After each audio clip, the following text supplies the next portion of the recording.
Hi guys! Welcome back to my YouTube channel. Hey Adam G! Thanks for clicking this video. By the way, I'm Adam Henato, a pageant blogger based here in Manila, Philippines, enticing you to click that notification bell and subscribe button for more of my feel-good videos here. So guys, kamusta na kayo? Have you already recovered from the shocking results of Miss Universe the other day? Well, if you will ask me, I am still trying to make sense out of it, but since you have been waiting for my review about this whole spectacle, here it is. Here it is now. What do I think about this finals edition? Well, you better stick around for my thoughts and insights.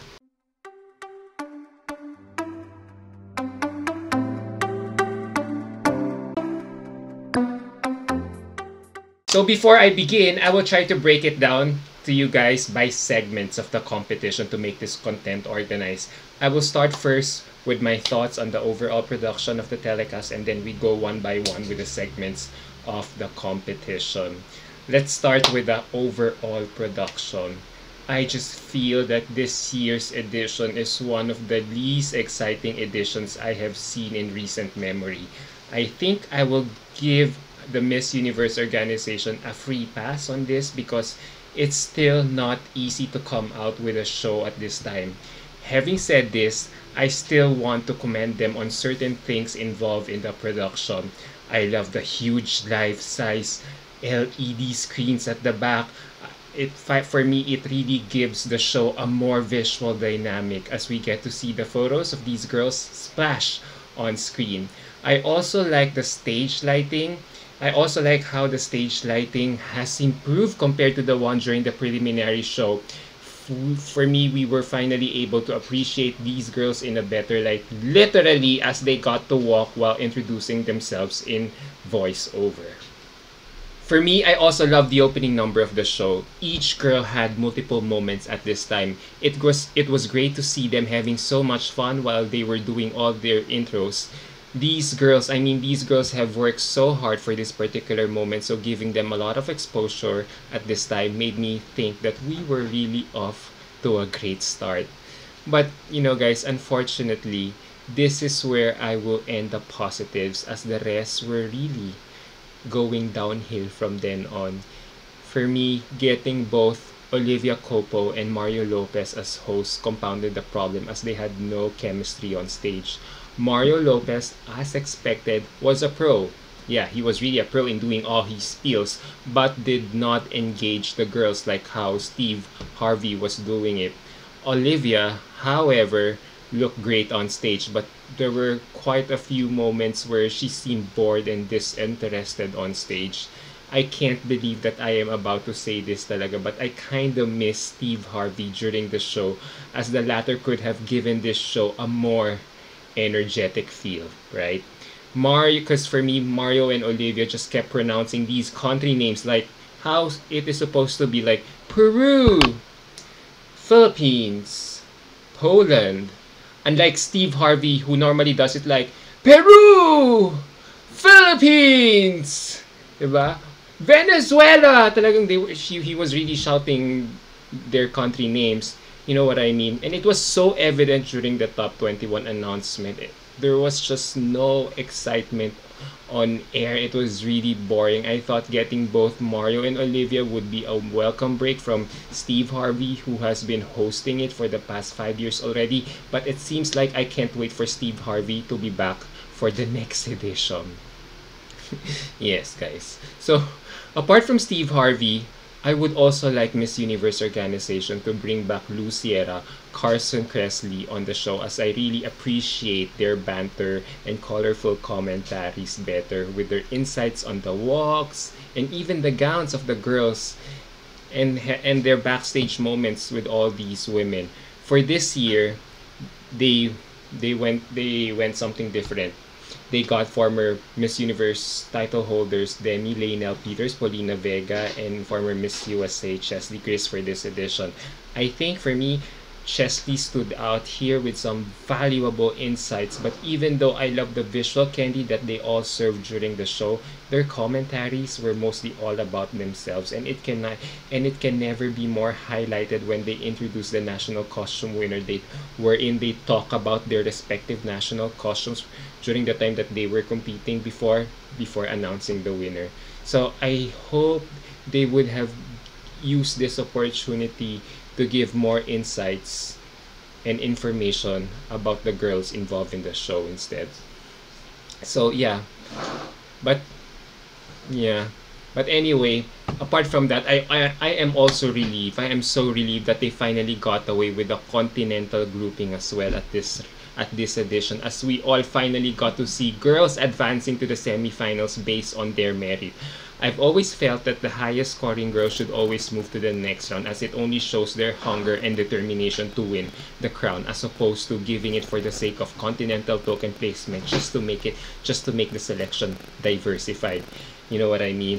And true enough, both Latinas and Asians dominated this round, with 9 Latinas and 6 Asians figuring in this round, unlike the European girls who only had 2, and Africans with none, which I find very, very weird, considering I believe up until this moment South Africa should have been there, but for some reason I don't know.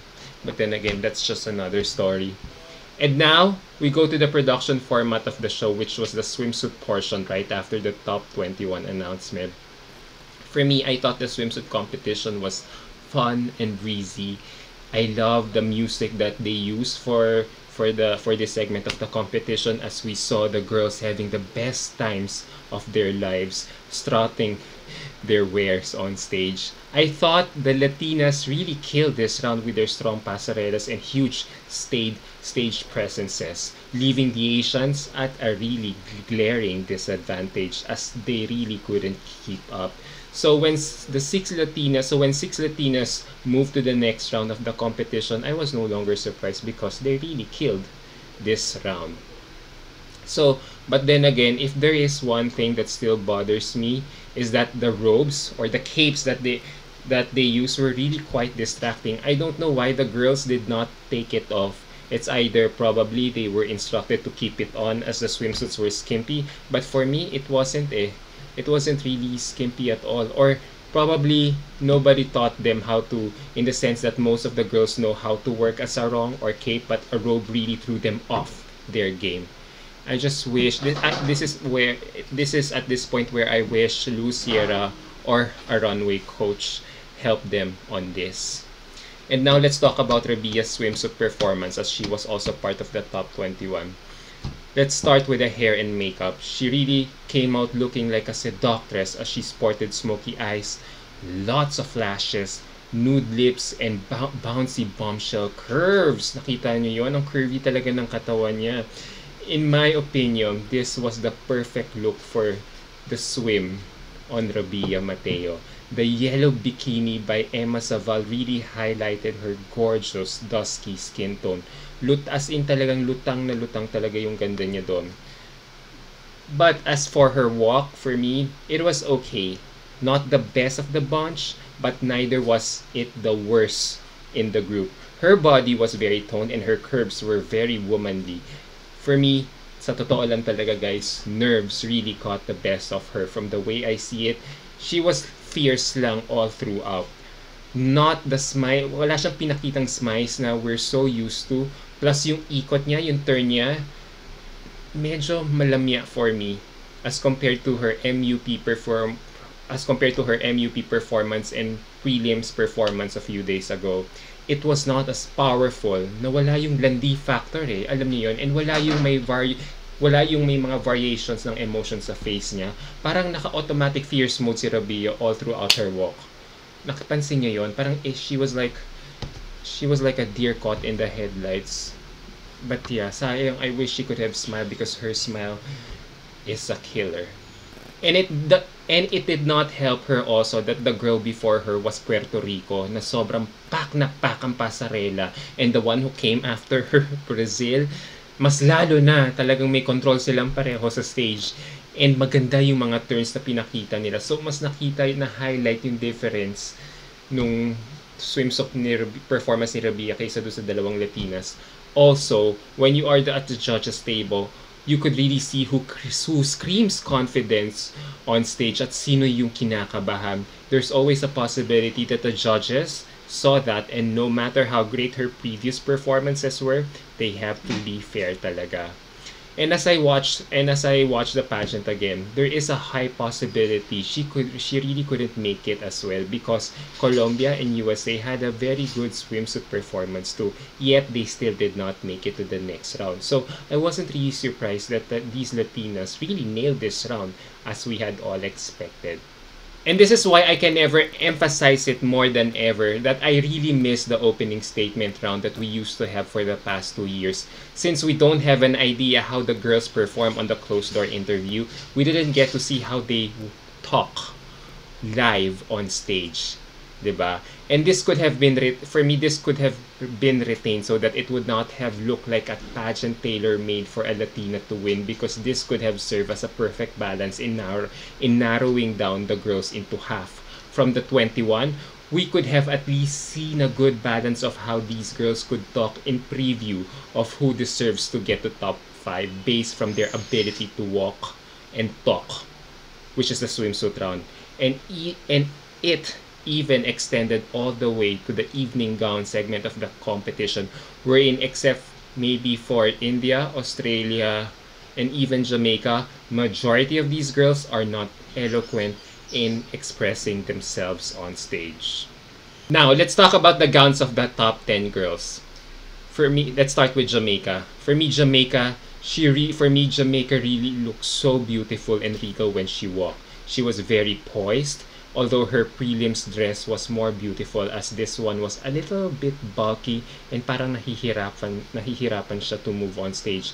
Pero guys, ang ganda talaga ng face niya, pero medyo too much earrings lang for me.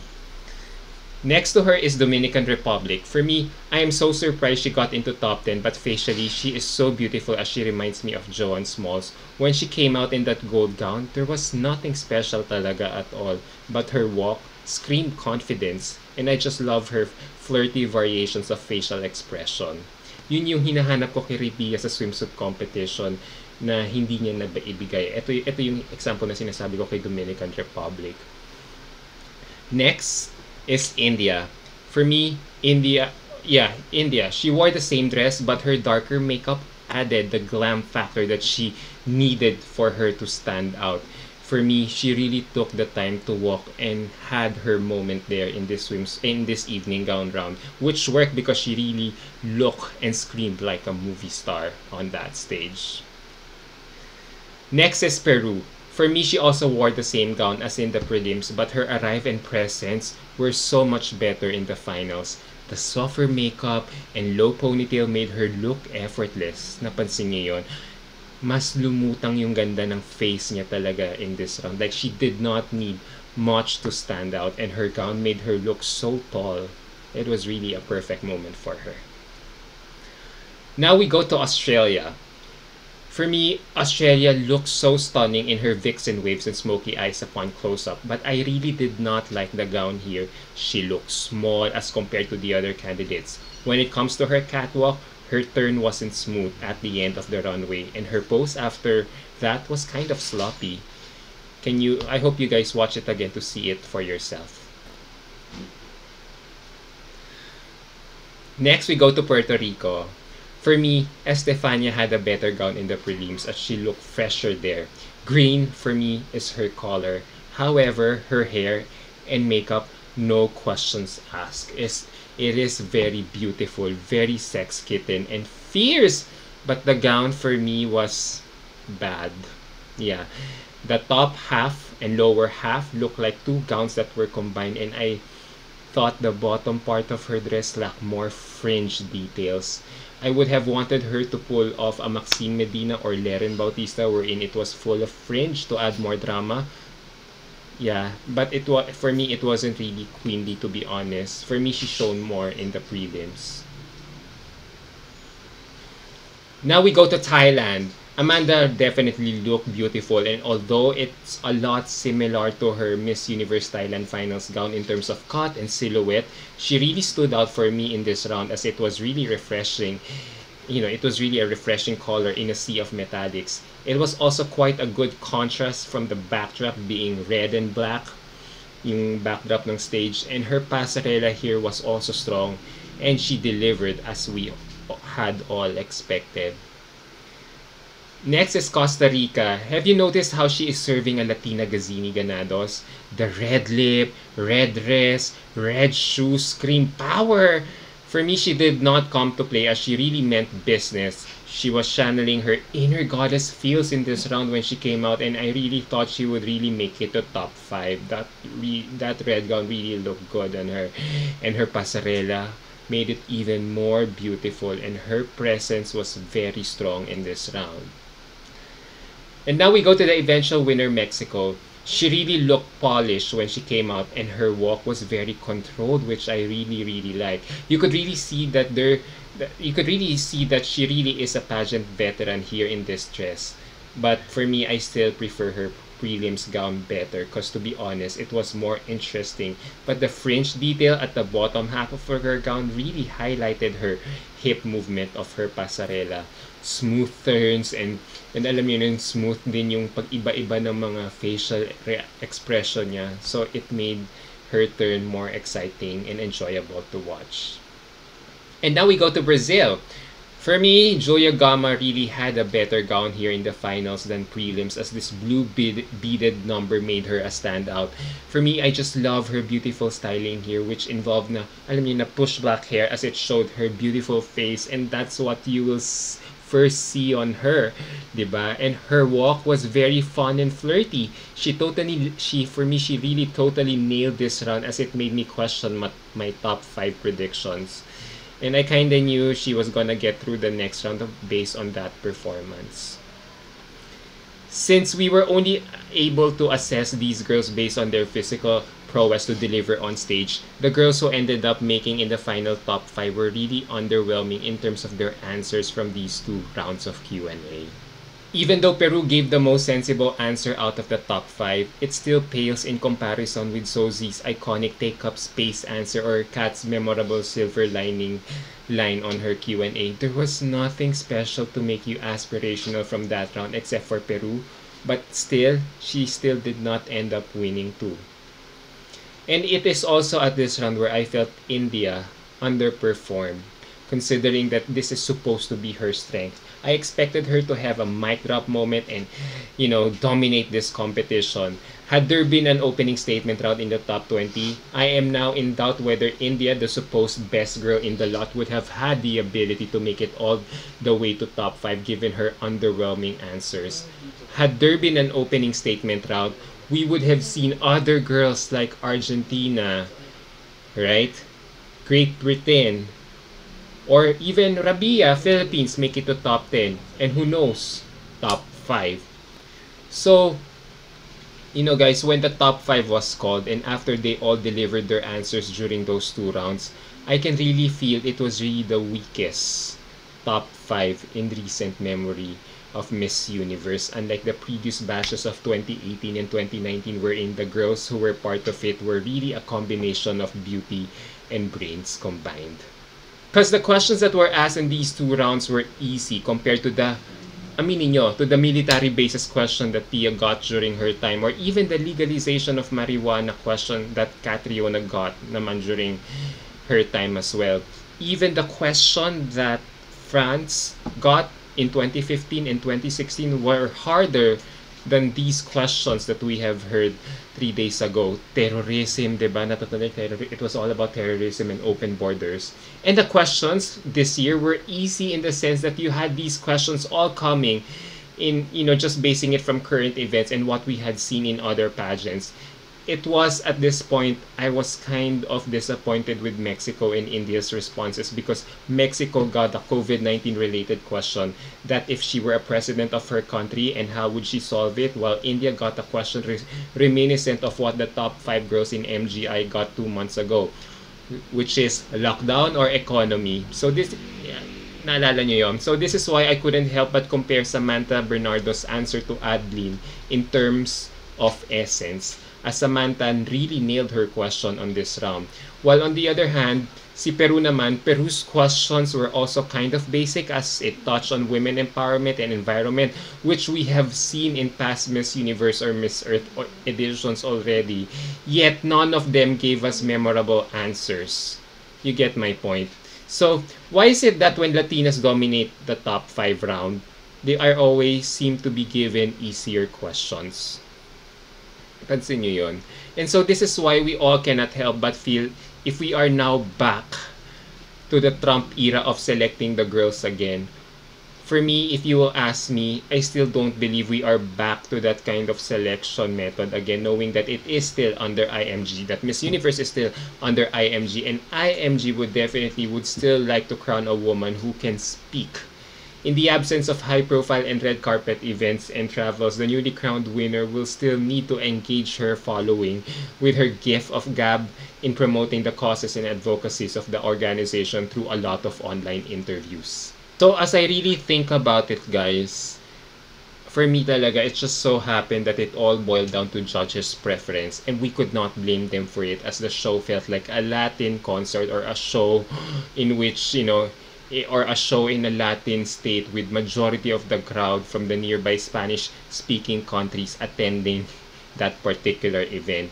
And it could have never been more highlighted, with India sticking out like a sore thumb as she just stood still in that final look segment of the show with her fellow finalists swinging their hips to Luis Fonsi's song. So at this point, I really thought Peru had that title in the bag, given how she gave personable answers in her questions with Brazil or Mexico as her runners-up. But it turned out to be the opposite, diba, as what we had seen. So regardless, whoever won, the biggest winner of the night is the Latin community, as all top 3 girls were Latinas. In the beginning of the pageant, I really knew talaga from my heart that a Latina would win, but had a different winner in mind. But in fairness to Andrea Meza, she really gave a great performance, and I am excited on how her reign will be. So let's just support the new Miss Universe winner, let's just support her, the newly crowned Miss Universe title holder, as there is not so much we can do about it now. She will be amazing for sure, however we talk about her right now. So having said all of this, if you were to ask me about grading this whole telecast last Monday morning, I would really give it a B+, as I feel there were production elements that need to be improved. Better hosts, better entertainment and production value, and better camera angles and transitions. So hopefully the organization listens to the feedback of their fans, and we get to have a better show again later this year. Right? So what are your thoughts about this, guys? Do you have more? Well, wala na ako maisip so why don't you leave it down in the comment section, and I'll try to check if you guys also have valid suggestions or comments about the production value of Miss Universe that we had just seen a few days ago. Alright guys, until my next video, bye!